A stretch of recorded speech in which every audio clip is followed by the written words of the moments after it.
थोड़े आंसू हैं थोड़ी हंसी, आज गम है तो कल है खुशी,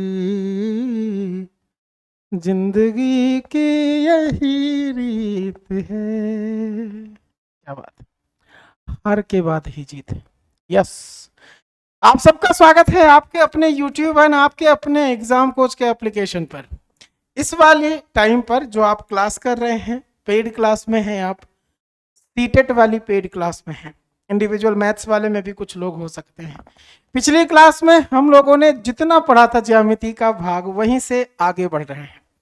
हम लोगों ने ट्रायंगल पर चर्चा कर रहे थे। हम लोग ट्रायंगल पर, लाइंस और एंगल समाप्त हो चुका है, बहुभुज समाप्त हो चुका है, तो त्रिभुज के जितने भी पार्ट पर हम लोगों की बातें हो चुकी हैं, वहीं से आज की क्लास शुरू होने जा रही है। जितने लोग लाइव हैं सभी लोग कॉपी पेन निकाल लो और बहुत ही बेहतरीन क्लास होगी, ठीक है सभी लोग। तो जो भी चीजें हो चुकी उनसे आगे बढ़ूंगा मैं। देखो मैंने आपको बता दिया कि ट्रायंगल बनेगा कैसे, ऐसे ऐसे, कैसे कैसे होना चाहिए, दो छोटी भुजाओं का योगफल तीसरे से बड़ा होना चाहिए। फिर पाइथागोरस का नियम सीखा, उनके नियम पर यह भी बता सकते हैं कि अगर मेरे को तीन साइड मिल जाए तो हम बता सकते हैं कि ट्रायंगल कैसा बनेगा। पिछली क्लास में चर्चा हुई। आज हम लोग सीखेंगे सेंटर्स ऑफ ट्रायंगल क्या है। चलो हेडिंग लगा लेंगे आप लोग, centre of triangle, centre of triangle.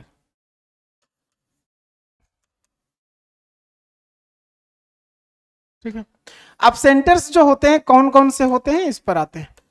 Centre of triangle अर्थात त्रिभुज के केंद्र। अब जो त्रिभुज का केंद्र है बहुत ही इंपॉर्टेंट पार्ट है, ये वाला समझिएगा, बहुत ही इंपॉर्टेंट, क्योंकि यहां से आपके एग्जाम में ना फिक्स्ड है सवाल का आना बाबूजी। फिक्स्ड सवाल का मतलब समझते हो, समझते हो आप, चाहे जिस एग्जाम की तैयारी कर रहे हो, टेट की, सी टेट की, सुपर टेट अर्थात शिक्षक भर्ती परीक्षा की, कोई भी वनडे एग्जाम की जिसमें ज्यामिति आती है और ट्रायंगल है, तो ये जो मैं सिखाने जा रहा हूँ ये आपके एग्जाम में आएगा। ठीक है, समझिए there are four centres in a triangle.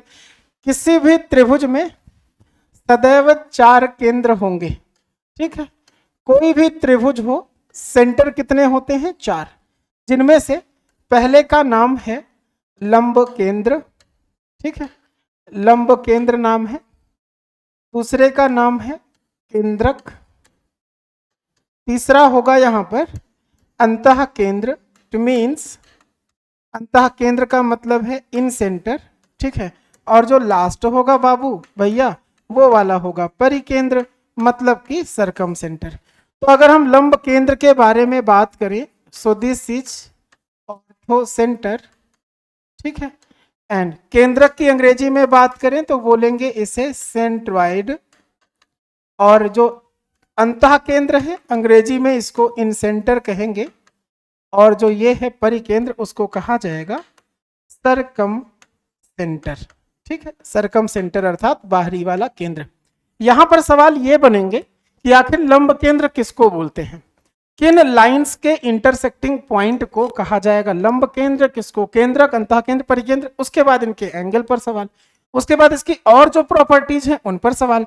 कर पाओगे आप तब जब आप पूरी चीजें सीख जाओ। तो आइए आज की सेशन में हम इन्हीं पर चर्चा करेंगे, कैसे कैसे सेंटर्स बनते हैं। चलो मेरे साथ में आखिरी तक लाइव बने रहना, जब तक पूरा पार्ट खत्म नहीं हो जाता, वरना कुछ समझ में नहीं आएगा, मतलब कम आएगा। ठीक बाबू, ठीक भैया, ठीक लल्ला, आ जाओ बाबू। फर्स्ट ऑफ ऑल हेडिंग लगा लो, आप सभी लोग लंब केंद्र सिस्टमेटिक सीखेंगे बाबू। ठीक है, स्लोली स्लोली स्लोली स्लोली चलेंगे और सब कुछ सीखते चलेंगे, मतलब डिटेल्ड में। तो सबसे पहले आपकी जो हेडिंग होगी वो होगी लंब केंद्र। इसको समझने के लिए जिन जिन चीजों की जरूरत पड़ेगी उन उन चीजों पर हम यहाँ पर लिखते रहेंगे, आप बातें करते रहिएगा। ठीक है, लिखते रहेंगे हम। Ortho centre, what is ortho centre, भैया हम बतलाते हैं कि व्हाट इज ऑर्थो सेंटर।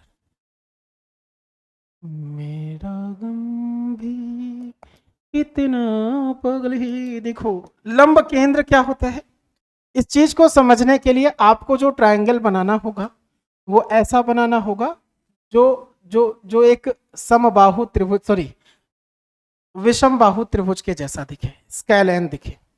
अगर हम इस तरीके से बना करके सभी एंगल्स को सीखेंगे ऐसा, तो मुझे पता चलेगा कि जो लाइन ना लंब का काम कर रही है वही लाइन कोणों की अर्धक रेखा का काम कर रही है, वही लाइन माध्यिका का भी काम कर रही है। तो इस तरह से फिगर बनाऊंगा तो आपको मुझे समझाने में तकलीफ होगी, ठीक है, तो इसलिए मैं इसके जैसा फिगर नहीं बनाऊंगा। ऐसा जब भी बनाएंगे हम लोग कोई भी सेंटर, मतलब मैं कह रहा हूं इन चारों को बनाने के लिए, कॉपी में नोट्स बनाने के लिए, चारों को जब सीखना तो एग्जाम्पल के लिए ऐसा ट्रायंगल बनाना जिसमें तीनों भुजाओं की लंबाई अलग अलग हो, तो हमें चीज़ों को समझने में बड़ी आसानी मिल जाएगी, बहुत ही आसानी से हम चीज़ों को मतलब समझ सकते हैं, ठीक है, सहूलियत मिल जाएगी बहुत सारी। तो आइए बात करते हैं। रेडी भाई, सभी लोग रेडी ना? ये है मेरे पास में एक स्केलन मतलब विषमबाहु त्रिभुज। तो सुनिए ना, अगर हम इसमें से कोई ऐसी लाइन खींचते हैं किसी भी शीर्ष से, ये वाला ए बी सी है, अगर मैं इस वाले शीर्ष से इस वाली भुजा पर कोई ऐसी लाइन खींचता हूं, कोई ऐसी रेखा खींचूंगा जो इस पर 90 डिग्री का कोण बनाए। कितने डिग्री का बाबू? 90 डिग्री का। यहां से चले इस पर 90 डिग्री का कोण बनाए। 90 डिग्री का जो एंगल बनता है आप जानते हैं वो इस तरीके से दिखाया जाता है, आपने लाइन और एंगल में सीखा है। 90 डिग्री के कोण का मतलब है सामने वाली भुजा पर ऐसे लंब होना, जैसे दीवारें फर्श के साथ खड़ी होती हैं। तो इस वाली लाइन को, जो हमने ये लाइन खींची ना, इस वाली लाइन को कहा जाएगा कि ये वाली जो लाइन है ये शीर्ष से जा रही है, यहां से शीर्ष से जा रही है और सामने वाली भुजा पर 90 डिग्री का कोण मतलब लंब बना रही है, तो इसको हम कहेंगे शीर्ष लंब। अंग्रेजी में इसको कहेंगे एल्टीट्यूड। क्या बोलेंगे? एल्टीट्यूड। और इसी चीज को, ये जो त्रिभुज है इसकी ना हाइट भी कहेंगे। क्या कहेंगे? ऊंचाई अर्थात हाइट, ठीक, इसी चीज को हम लोग हाइट भी बोलेंगे। ये बात समझ में आ गई? तो क्या होता है, क्या होता है, पॉइंट क्या होता है कि किसी भी शीर्ष से, किसी भी शीर्ष से सम्मुख भुजा पर 90 डिग्री के कोण को कहते हैं समकोण। किसी भी शीर्ष से सम्मुख भुजा पर समकोण बनाने वाली रेखाएं, समकोण बनाने वाली रेखा शीर्ष लंब कहलाती है। शीर्ष लंब कहलाती है। बात समझ में आई? क्या कहलाती है बाबू? एल्टीट्यूड। किसी भी शीर्ष से सम्मुख भुजा पर 90 डिग्री का कोण बनाने वाली रेखा शीर्ष लंब कहलाती है। अब अगर हम आगे बढ़ते हैं तो आगे बढ़ने पे हमें एक बात और पता चलेगी। देखो क्या पता चलेगी, अगर हम फिर से इसी के जैसा ट्रायंगल बनाएं, इसी के जैसा ही ट्रायंगल बनाएं, ठीक है, और फिर मैं इसमें से आपसे सवाल पूछूंगा कि चलो सभी वाले वर्टेक्स से ना खींचते हैं एल्टीट्यूड। ए बी सी ये वाला था, वही ए बी सी यहाँ है। तो प्रॉपर्टी तो ये कहती है कि आप किसी भी लाइन, किसी भी जगह से खींच सकते हो, किसी भी जगह से वर्टेक्स खींच सकते हो, किसी भी शीर्ष से मतलब रेखा खींच सकते हो। तो शीर्ष तो तीन हुए, ए बी सी, शीर्ष को अंग्रेजी में वर्टेक्स बोलते हैं। अगर मैंने ए से कोई लाइन खींची है जो इस वाली बी सी भुजा पर 90 डिग्री का कोण बना रही है यहां पर, ठीक है, मैं खींचूं बी से एक ऐसी लाइन जो इस वाले ए सी पर 90 डिग्री का कोण बना रही है यहां पर, कोई दिक्कत नहीं। मैं सी से खींच दूं, यहां पर एल्टीट्यूड बनाए, 90 डिग्री का कोण बनाए। तो याद रखिएगा, जब हम कहते हैं कि किसी भी वर्टेक्स से हम 90 डिग्री के कोण वाली लाइन खींच सकते थे, वहां से, यहां से, यहां से, चाहे जहां से, ये होता है एल्टीट्यूड। एल्टीट्यूड हम एक ट्रायंगल में तीनों जगहों से खींच सकते हैं, तीनों जगह से खींच दिया। जो ए से लाइन आ रही है यहाँ पे 90 डिग्री का कोण बना रही, बी से जाने वाला यहाँ पर 90 डिग्री का, सी से जाने वाला यहाँ पर 90 डिग्री का। तो अगर मैं इसको और अच्छे से लिखूं कि ये जो ए डी है, ये जो बी ई लंबाई है, ये जो सी एफ लंबाई है, ये क्या है? ये एल्टीट्यूड्स हैं, ये हैं एल्टीट्यूड्स अर्थात शीर्ष लंब। तो बाबूजी दूसरा जो पॉइंट नोट करने वाला था इस वाले में वो ये था कि अगर आपने तीनों जगहों से मतलब तीनों शीर्षों से शीर्ष लंब खींच दिया है, तो ये जो शीर्ष लंब गए हैं ना, वो कहीं ना कहीं किसी एक ही बिंदु पर इंटरसेक्ट करेंगे, ठीक है, किसी ना किसी एक ही पॉइंट पर इंटरसेक्ट करेंगे, जैसे ये वाला पॉइंट, ये वाला पॉइंट, ठीक है। तो शीर्ष लंबों का जो इंटरसेक्टिंग पॉइंट होगा अर्थात प्रतिच्छेद बिंदु, उसे हम कह देंगे वो लंब केंद्र है, ठीक है। प्रतिच्छेद बिंदु लंब केंद्र कहलाता है। क्या कहलाता है? लंब केंद्र कहलाता है। कोई दिक्कत तो नहीं है किसी को? इसको हम लोग लंब केंद्र बोलेंगे। बताइएगा जरा, इतनी बात समझ में आ रही है? लंब केंद्र क्या होता बाबू? किसी भी शीर्ष से खींचने वाली सम्मुख भुजा पर जो 90 डिग्री का कोण बनाएगा एल्टीट्यूड कहलाएगा, और intersecting point of altitudes is called ortho centre. ठीक है, तो ये वाला जो था, ये वाला जो पॉइंट था, इसी को हम लोग कहेंगे कि ये ऑर्थो सेंटर है, अर्थात लंब केंद्र है। इसको हम लोग बोलेंगे लंब केंद्र या ऑर्थो सेंटर। बोलो लंब केंद्र क्या है, सबकी समझ में आ गया? कमेंट करते रहिएगा। तो मैं इससे थोड़ा सा आगे बढ़ता हूँ। ठीक है, इतनी चीजें क्लियर। अब इसमें एक पॉइंट मुझे और लिखवाना है, लेकिन उसके लिए एक और जो सेंटर है ना, उसको समझना बहुत जरूरी था, तो पहले उसको समझते हैं। अभी हम लोग सबको मैच कराएंगे ना, एक दूसरे से रिलेट कराएंगे, बस आपको समझ में आएगा कि अरे सबके सब तो एक दूसरे से रिलेटेड ही हैं, तो क्यों ना इकट्ठे पढ़ लें। फिर हमको सबको साथ में सीखना होगा। देखो जुगाड़ है हर एक चीज का, लेकिन वो मैं सिखाता हूं आपको सबसे आखिरी में, पहले हम बेसिक सीखते हैं। अब जो सेंट्रॉइड है अर्थात केंद्रक है, इसको देखते हैं। केंद्रक को अंग्रेजी में क्या कहेंगे? सेंट्रॉइड। ठीक है, बहुत बढ़िया। अब सेंट्रॉइड क्या होता है बाबू? आओ आ जाओ भैया, मेरे लल्ला, मेरे बच्चा, आ जाओ सीखते सेंट्रॉइड क्या होता है। तो फिर से मैं वैसा ही मैंने कहा था ना, ट्रायंगल जो बनाइएगा वो इस तरीके का बनाइएगा। ठीक है, कोई दिक्कत होगी तो आप मेरे को कमेंट करके जरूर बताइएगा। हमने कहा आप इस तरीके का ट्रायंगल बना, इस तरीके का बना लीजिए। ठीक है, आगे बढ़े बेटा, से यस। चलो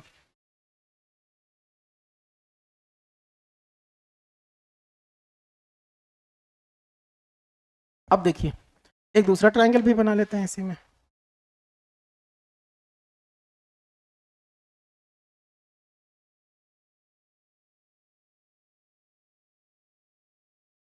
हेलो, हाँ सर, ये कहते हैं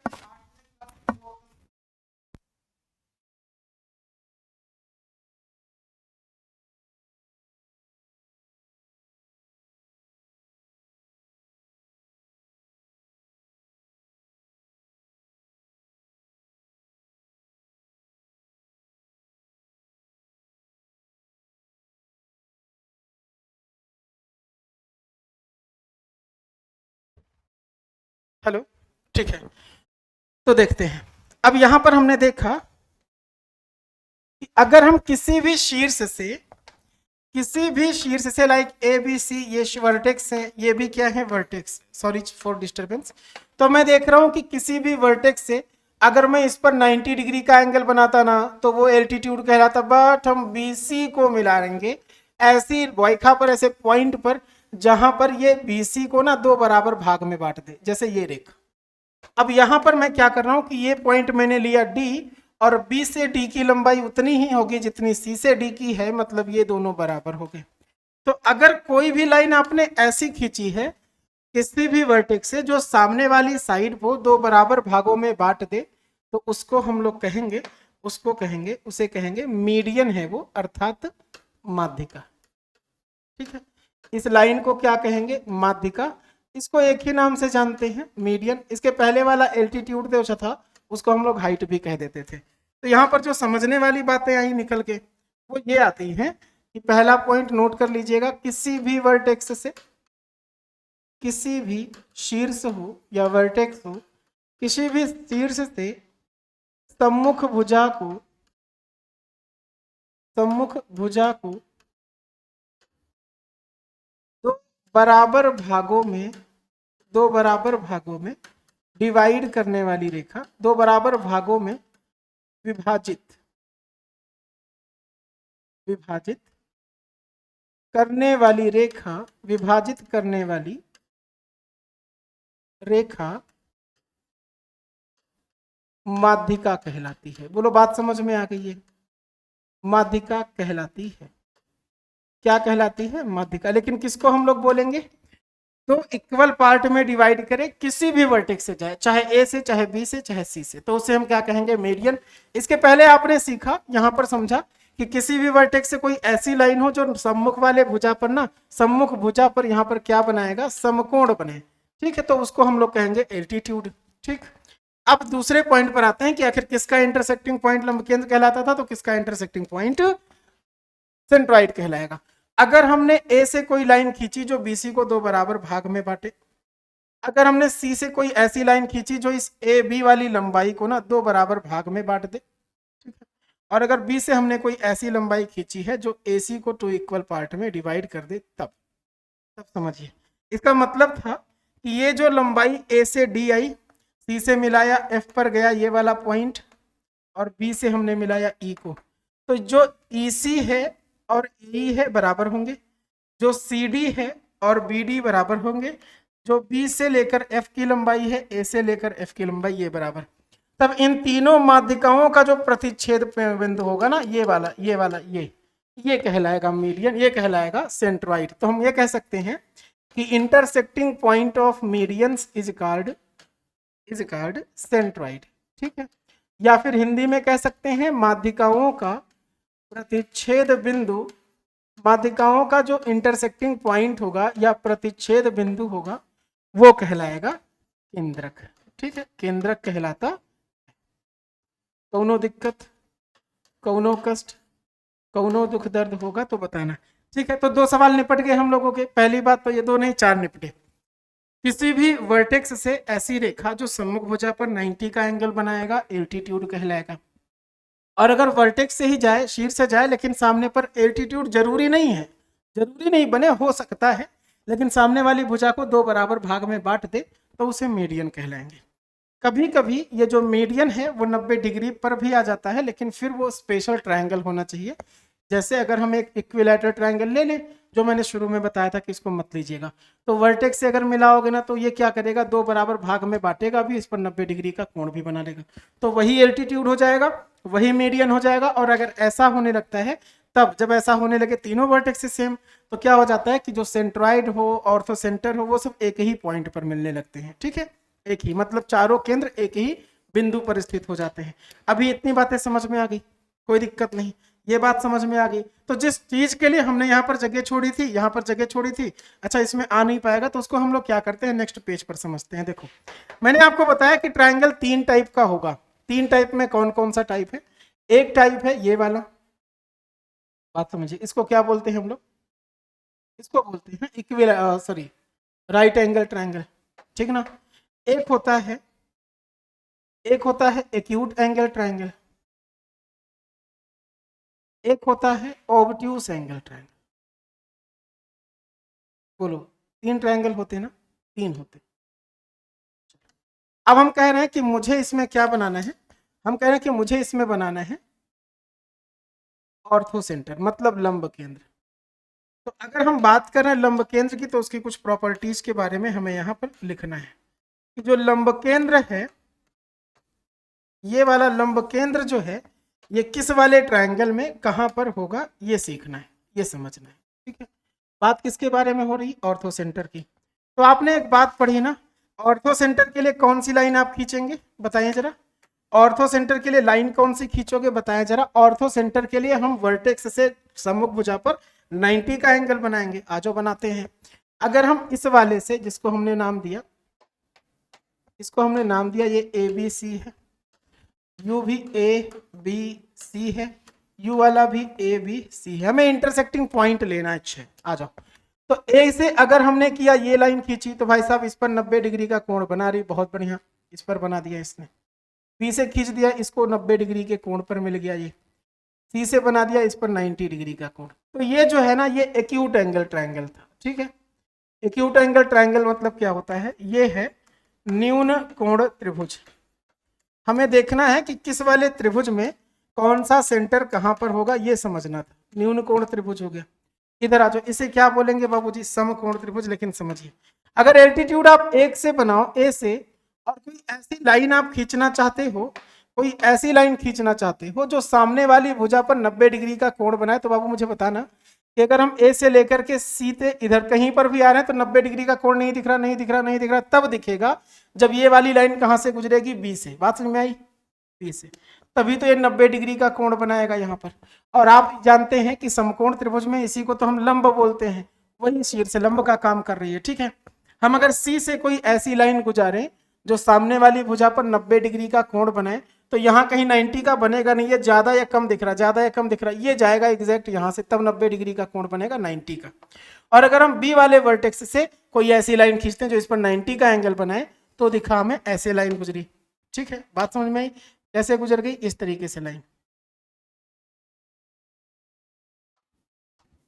से मुझे खींच,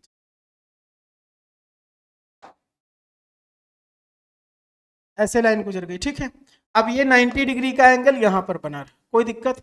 हमने जब तीनों वर्टेक्स से खींचा तो पता चला कि इस बार तीनों का इंटरसेक्टिंग पॉइंट यहां पर मिल रहा, यहां पर। समझ रहे हो? ये कैसा त्रिभुज था? ये त्रिभुज है समकोण त्रिभुज, समकोण त्रिभुज। अब आपसे मैं एक बात पूछ रहा हूं, बताओ न्यून कोण त्रिभुज में ऑर्थो सेंटर कहाँ है, लंब केंद्र कहाँ है? तो न्यून कोण त्रिभुज में जो लंब केंद्र है वो हमेशा त्रिभुज के अंदर होता है, ये मुझे बतलाना था। हमेशा कहाँ होता है? त्रिभुज के अंदर। समकोण त्रिभुज में लंब केंद्र जहां पर समकोण बन रहा है, उस समकोण ये शीर्ष पर होता है, समकोण ये शीर्ष पर। समकोण त्रिभुज में लंब केंद्र समकोणीय शीर्ष पर होता है, न्यून कोण त्रिभुज में जो त्रिभुज है उसके अंदर होता है। इसमें देखते हैं कहां पर, चलो। तो पहले देखो बी से अगर मैं कोई इस पर एंगल बनाना चाहता हूं जो 90 डिग्री के कोण पर कटे, तो ये 90 डिग्री का कोण बनाए। कहां से जा रही? सेंटर मतलब शीर्ष से होके जा रही, 90 डिग्री का कोण इस पे बना रही। अब आप बताओ कि अगर हम कोई लाइन ए से मिलाते हैं तो क्या अंदर कहीं पर भी हम इस पर 90 का कोण बना पाएंगे? जल्दी बताइए, नहीं बना पाओगे। तो जब यहां से आप अंदर बना ही नहीं पाओगे, ए से हम अंदर नहीं खींच पाएंगे, ए से हम कहीं बाहर बनाते तब ना बनता ये 90 डिग्री का एंगल, कहीं बाहर बनता जाकर के। अब बाहर बनाने के लिए आपको क्या करना होगा? इस वाली लाइन को आप ना आगे पीछे बढ़ाओगे। किस वाली लाइन को? ये जो आपने सी से लेकर के बी तक की लंबाई खींची है, इस वाली लंबाई को अगर हम आगे बढ़ा देंगे, थोड़ा सा आगे बढ़ा देंगे, फिलहाल तो लंबाई उतनी देनी है, तब यहाँ पर हमें दिखा कि ये 90 डिग्री के कोण पर मिल रहा है, तो हमारा यहाँ से यहाँ तक की दूरी हो गई लंब। ठीक है, ऐसा तब करते हैं जब अंदर 90 डिग्री का कोण ना बन रहा हो और हमें हाइट बतलानी हो। नहीं समझ में आ रहा तो पूरा एक बार और देखिएगा, मेरी कोशिश है कि मैं पूरी तरह से आपको समझा पाऊँ, या फिर पूछ लीजिएगा। ये 90 डिग्री का कोण बना, ये वाली तो लाइन आगे जा रही, इधर हमने देखा बीसी भी ऐसे ही आ रहा था, कहीं आगे जा रहा था, यहाँ पे इंटरसेक्ट हुआ, अरे अरे अरे अरे, अभी हमने तो इसको मिलाया ही नहीं। तो जब सी से मैं बनाऊंगा अंदर कहीं पर भी एंगल, आप ऐसे देखो, सी से मैं एंगल इसी पर तो बनाना है, ए बी पर बनाना है, बन ही नहीं रहा, कहीं भी नहीं, कहीं बाहर जाकर के बनेगा। तो सबसे पहले हमें क्या करना है? सबसे पहले हमें एक काम करना है कि जो ए से लेकर के बी की लंबाई थी ये वाली, इसको आगे बढ़ा देना है। ठीक है, हमने अपनी तरफ से इस लंबाई को आगे बढ़ाया। अब अगर हम आगे बढ़ा रहे हैं तो हमें बनाना क्या था? एल्टीट्यूड, सॉरी हाँ एल्टीट्यूड। सी से कोई भी लाइन ऐसी नहीं खींच पा रहा था इस पर जो 90 के कोण पर काटे, तो हमने देखा यहाँ पर इस पर आते हैं, 90 के कोण पर कटाते हैं। जब 90 डिग्री का कोण बनाने के लिए हमने इस पर इंटरसेक्ट कराया, 90 डिग्री यहाँ बना, यहाँ बना, यहाँ बना, लेकिन इन सबका इंटरसेक्टिंग पॉइंट तो बाहर चला गया। हम बेसिक जिस ट्रायंगल की बात कर रहे थे वो वाला ट्रायंगल कैसा था? अधिक कोण त्रिभुज था।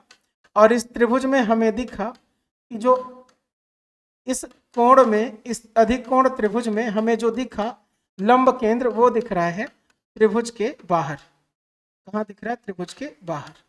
ठीक है, तो यहाँ पर हमें तीन बात पता चली कि जो लंब केंद्र होगा बाबू, वो लंब केंद्र तीनों जो जगहों पर लोकेट करेगा हिसाब से, ट्रायंगल के हिसाब से। ठीक है, न्यून कोण त्रिभुज में त्रिभुज के अंदर, ट्रायंगल के अंदर रहेगा, और ऑब्ट्यूस एंगल ट्रायंगल में ट्रायंगल के बाहर बनेगा।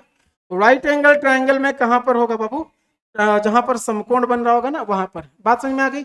ये वाले फिगर में अगर समझ में नहीं भी आया है तो आप ऐसे करिएगा, ठीक है, कि इसको आप याद कर लीजिएगा। ठीक, याद कर लीजिएगा बाबू, ये वाला है लंब केंद्र, यहाँ पर लंब केंद्र है। ठीक है, कहाँ पर है? ये वाला है, यहाँ इस लोकेशन पर है ऑर्थो सेंटर लंब केंद्र। ठीक है, और यहाँ तो आप समझ गए, ये वाला जो अंदर वाली भाग है ना, ये है ऑर्थो सेंटर। चलिए, अगर लंब केंद्र समझ गए हैं तो हम लोग आते हैं अगले पॉइंट पर। ठीक है भाई, कोई दिक्कत तो नहीं? तो यहाँ पर देखो, ऑर्थो सेंटर की बेसिक प्रॉपर्टी देख लिए हो, ये भी देख लिए हो, मीडियन समझ गए थे, केंद्रक समझ गए थे। जरा आते हैं जैसे हमने देखा कि लंब केंद्र कहाँ कहाँ होगा, वैसे हमको देखना है कि केंद्रक कहाँ कहाँ पर होगा। तो केंद्रक कहाँ कहाँ पर होगा, इसके लिए जरूरी है कि पहले हम फिर से ट्रायंगल अपने हिसाब से बना लें। ट्रायंगल कितने टाइप का होता है आपने बताया सर जी, 3 एंगल के बेसिस पर। तो जैसे हम राइट एंगल ट्रायंगल बनाए, ठीक है, जैसे हम अगर हम ऑब्ट्यूस एंगल ट्रायंगल बनाते हैं, तीनों भुजाएं क्या हो जाए ऐसी, और या फिर हम सॉरी एक्यूट एंगल ट्रायंगल, या फिर हम बनाते हैं obtuse angle triangle. Obtuse angle triangle मतलब है अधिक कोण त्रिभुज। तो आपको ध्यान से दिखाई दिया होगा कि यहां पर अगर हम साइड खींच रहे होते ना, अगर हम यहां पर सेंट्रॉइड चाहते हैं, केंद्रक चाहते हैं, इसके लिए हमें मीडियन खींचना है। तो मीडियन क्या काम का था कि सामने वाली साइड को 2 बराबर भाग में बांटे। ए से ऐसी लाइन जो इसको 2 बराबर भाग में बांटे, बी से ऐसी लाइन जो एसी को 2 बराबर भाग में बांटे, सी से इधर। तो जब आपको ना 2 इक्वल पार्ट्स में डिवाइड करना है, इसको भी, इसको भी, इसको भी, तो 2 बराबर भाग में बांटने के लिए क्या मुझे बताओ कि कोई भी मीडियन ट्रायंगल के बाहर से गुजरेगी नहीं ना, अंदर से जब गुजरेगी ना तभी तो वो 2 बराबर भाग में इस बीसी को डिवाइड कर पाएगा। मानते हो कि नहीं? बीसी को डिवाइड 2 बराबर भाग में कब कर पाएगा? जब शीर्ष से तो जाए लेकिन अंदर से गुजरे।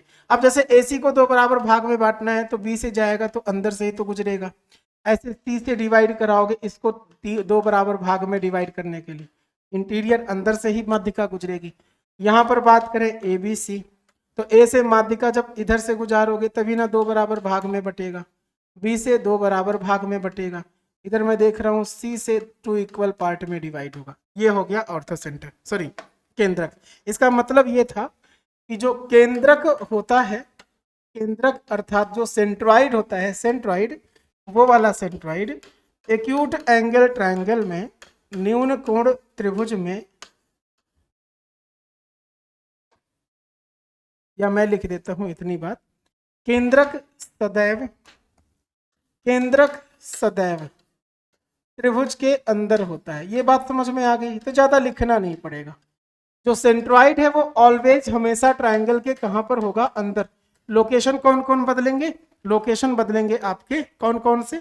ऑर्थो सेंटर बदलेंगे, एक्यूट एंगल ट्रायंगल, और उसमें इसके सबके हिसाब से। तो ये दोनों साइड समझ में आ गई भाई, दोनों एंगल समझ में आ गए, क्लियर कर दीजिएगा। ये दोनों एंगल समझ में आ गए होंगे। इसके आगे जो बचे हैं 2 एंगल और, उनको हम लोग सीखते हैं अगली क्लास में। आज यहीं तक रखते हैं क्योंकि मुझे लगता है कि इससे ज्यादा आप अच्छा तो लोग, ठीक है। तो इसकी जो पीडीएफ है, जैसे ही मैं बाकी के 2 एंगल समझो, 2 सेंटर समझा देता हूँ तो तुरंत मैं इसकी पीडीएफ दे देता हूँ। अभी तक की क्लास में हम लोगों ने ये सीखा है ऑर्थो सेंटर और सर्कम सेंटर। तो क्लियर रखिएगा, इन सेंटर और सर्कम सेंटर थोड़ा सा लॉन्ग पार्ट हो जाएगा, पढ़ेंगे इसको। और एक बात और याद रखिएगा कि यहाँ पर जब ये समाप्त हो जाएगा सेंटर ना, मतलब जो अगली वीडियो आप देखना तो उसको पूरा देखिएगा। आखिरी में मैंने बहुत सारे जुगाड़ बताए हैं आपको, ताकि आप चारों सेंटर्स की सारी प्रॉपर्टी को याद कैसे रख लें। तो उस वाली वीडियो को जो अगली आएगी उसको मतलब कल, उसको जरूर देख लीजिएगा। आज इतना ही, अपना प्यार बनाए रखिए, थोड़ा सा और लोगों को बताइए कि क्लास बहुत अच्छी होती है, आइए जुड़िए और हमारे साथ जरूर जुड़ा करिए। मेरी क्लास रात में ठीक 9 बजे होती है लाइव मैथ्स की, जिसमें हम प्रैक्टिस करते हैं। आज इतना ही, कल तक के लिए थैंक यू, नमस्कार, जय हिंद।